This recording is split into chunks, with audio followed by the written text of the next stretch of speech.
Hello बच्चों, चलिए आज का हमारा प्रश्न है एक्स स्क्वायर माइनस 1/3 एक्स की घात 9 के प्रसार में एक्स की घात 9 का गुणांक है। हमें यहाँ से एक्स की घात 9 का गुणांक ज्ञात करना है। तो इस प्रश्न को करने हेतु हमारे पास यहाँ से हमारी मुख्य अवधारणा कार्य करेगी।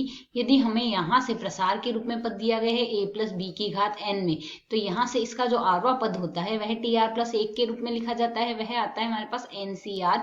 ए की घात आती है हमारे पास यहाँ से n माइनस आर और b की घात आती है हमारे पास यहाँ से r। तो यदि इस पद की तुलना a प्लस बी की घात n से, तो यदि अब हम यहाँ से सरल करें, प्रश्न के अनुसार हमारे पास a बराबर क्या दिया गया है एक्स स्क्वायर, b बराबर हमें दिया गया है माइनस का 1/3 एक्स और n बराबर हमें दिया गया है यहाँ से 9।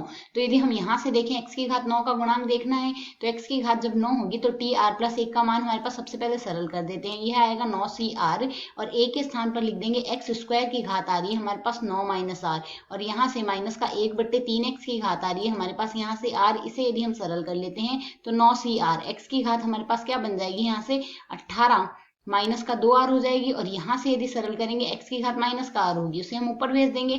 साथ ही माइनस 1 की घात है हमारे पास आर बट्टे गुणा में है 1/3 की घात आर। तो यदि हम यहाँ से सरल करते हैं तो हमें प्रश्न के अनुसार जब x की घात 9 होगी तो यहाँ से हमारे पास x की घात क्या हो जाएगी, जब x की घात हमारे पास यहाँ से 9 होगी तो यहाँ से मान आएगा x की घात हमारे पास आएगी 18 माइनस 3r। अर्थात यहाँ पर यदि हम सरल करते हैं तो 9 बराबर हमारे पास 18 माइनस 3r लिखा जा सकता है। तो 3r बराबर आएगा 18 माइनस 9। 18 माइनस 9 का मान आएगा 9। 18 माइनस 9 का मान तो 9 आ गया हमारे पास। अर्थात यहाँ से r बराबर क्या आ जाएगा, 3r बराबर 9 आ रहा है तो r बराबर आएगा 9/3, अर्थात r का मान हमारे पास 3 आ गया। अब हमें देखना है x की घात 9 का गुणांक। तो x की घात 9 का गुणांक हमारे पास आ जाएगा, जब हमारे पास r का मान 3 होगा तब x की घात 9 हमारे पास बनेगी। तो r की घात x की घात 9 का r के स्थान पर हम 3 रख देंगे तो यह आ जाएगा 9c3। 9c3 हो गया, माइनस 1 की घात 3 हो गया और 1/3 की घात हमारे पास यहाँ से 3 आएगा। सरल कर लें, 9c3 का मान आएगा 9 का फैक्टोरियल, बट्टे में आएगा 3 का फैक्टोरियल, गुणा में आएगा 9 माइनस 3 का फैक्टोरियल।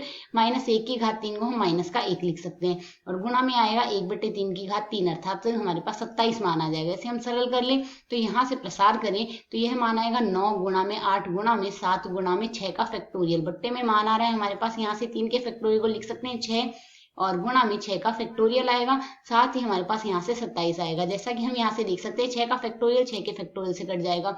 9 से यदि हम सरल करें 27 को काट देंगे 3 आ जाएगा मान।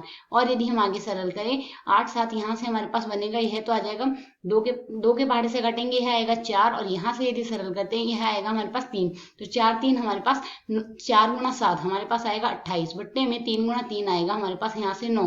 तो x की घात 9 का गुणांक आएगा माइनस का 28/9, जो कि हमारे पास यहाँ से इस प्रश्न का हल है। आशा है समझ आया। धन्यवाद।